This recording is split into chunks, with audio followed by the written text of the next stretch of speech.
RRB group D 2022 में आया हुआ प्रश्न, नीचे दी गई कोशिका को पहचानिए। यहां एक स्ट्रक्चर है, इसे हमें पहचानना है। क्या ये किडनी सेल है, क्या ये मसल सेल है, क्या ये बोन सेल है, या फिर ये नर्व सेल है? अगर हम बात करें स्ट्रक्चर की तो ये हमारी तंत्रिका कोशिका अर्थात नर्व सेल का डायग्राम है। आइए इस डायग्राम को बहुत बेहतर तरीके से समझने की कोशिश करते हैं। अगर हम तंत्रिका कोशिका की बात करते हैं तो इसकी डिस्कवरी हेनरिक विल्हेम वॉल्डियर नामक वैज्ञानिक ने की थी और हमारे शरीर की सबसे लंबी कोशिका है, longest cell of human body. लगभग 1 मीटर तक इसकी लंबाई हो सकती है। अगर हम इसकी बात करते हैं तो इसका सबसे निचला सिरा जो ब्रांचेस निकले हैं इन्हें डेंड्रिटिक ब्रांचेस कहा जाएगा। डेंड्रिटिक ब्रांचेस जिस एक मेन स्ट्रीम से जुड़ी होंगी उसे डेंड्राइट कहा जाता है।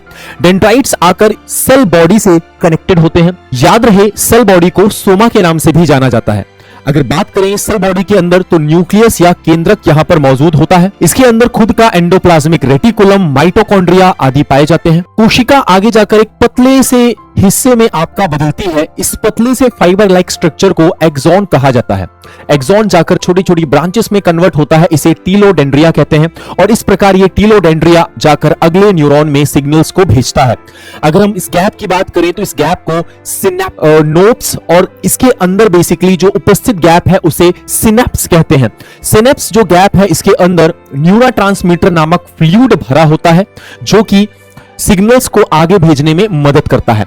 एक्सॉन को प्रोटेक्ट करने के लिए इसके चारों ओर माइलिन की शीट पाई जाती है। यह माइलिन शीट एक्सॉन को ब्रेक होने से बचाती है। जानकारी कैसी लगी कमेंट बॉक्स में जरूर बताइएगा। बहुत बहुत धन्यवाद।